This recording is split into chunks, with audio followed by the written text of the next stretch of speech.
In this week's parasha, we read the story of Bnei Gad and Bnei Ruvain, two tribes, who approach Moshe and others and request that they not be commanded, or that they not have to cross over the Jordan, cross over to the other side to possess the land of Canaan.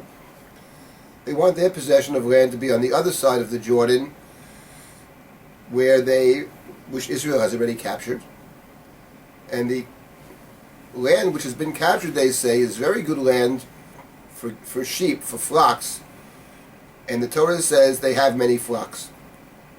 So they approach Moshe in the beginning of chapter 32, and they say the following. He speaks to Moshe, Elazar, the priest, the heads of the tribes. They mention various places: Atarot, Divon, Yazev, and Imrah, Heshbon, Elolei, Svam, Nevo, Va'on. All these various places, the land which God has conquered for the children of Israel. Eretz Mikneh is a land of good for cattle. We have cattle. That's the request. Stop. And Moshe says nothing. In the next verse, Vayomru, they said. So the Torah introduces this speech by saying they said, even though there's been no intervening statement.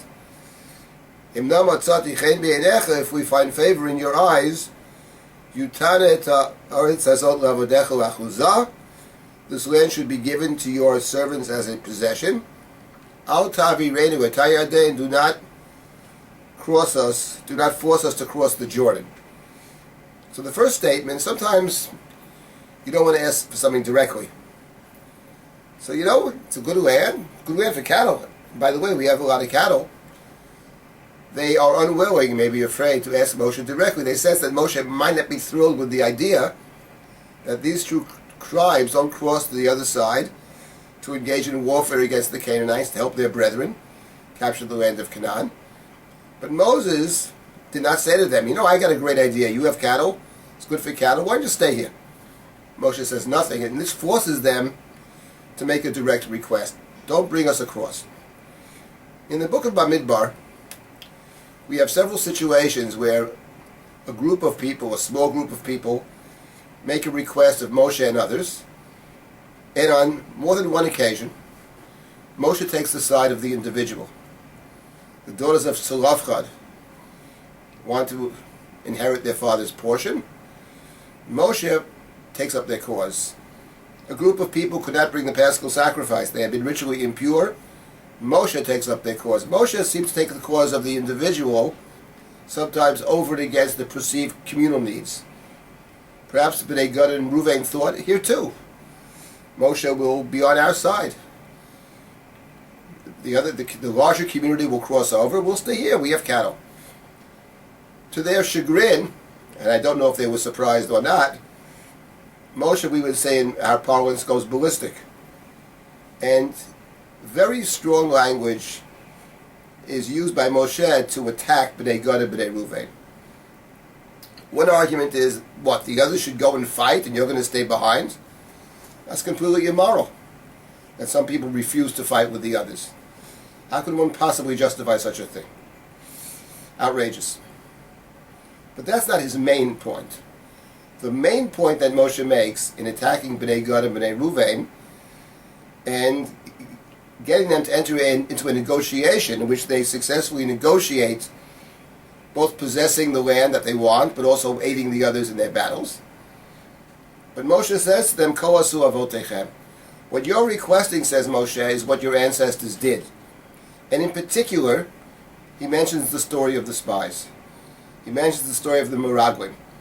How 10 spies dissuaded everybody from possessing the land. You too, he says, will dissuade the others from possessing their land. So apart from the immorality of not participating in the battle, there's also, you will be a negative influence on the others. And what seems to bother Moshe, among other things, is this. The story of the book of Bamidbar is the story of two generations. It's about the slaves who leave Egypt who eventually can possess a land, which means take responsibility for their own land, set up their own society. What irks Moshe above everything else is that he doesn't see us moving forward. You are mired in the mistakes of the past, says Moshe. And this is a negative for you and negative for everybody else. The story of Bamidbar, our journey through the desert, our journey through life, should be about moving forward. Of course, everybody makes mistakes. The only question is, are we learning from the mistakes and correcting them over time? Moshe's great frustration in the story is that he sees in these two tribes a sign that they have not moved forward. The positive part of the story is, having said all this, Bnei Gad and Reuven go back to Moshe, and in this parsha, they negotiate a compromise. They accept Moshe's critique. They still want to possess that land which they feel is in their own interest. And everybody arrives at a compromise. On one hand, Moshe accedes to their request. But on the other hand, he also gets them to understand the nature of the land which they are to possess and their responsibility to their fellow citizens. Shabbat Shalom.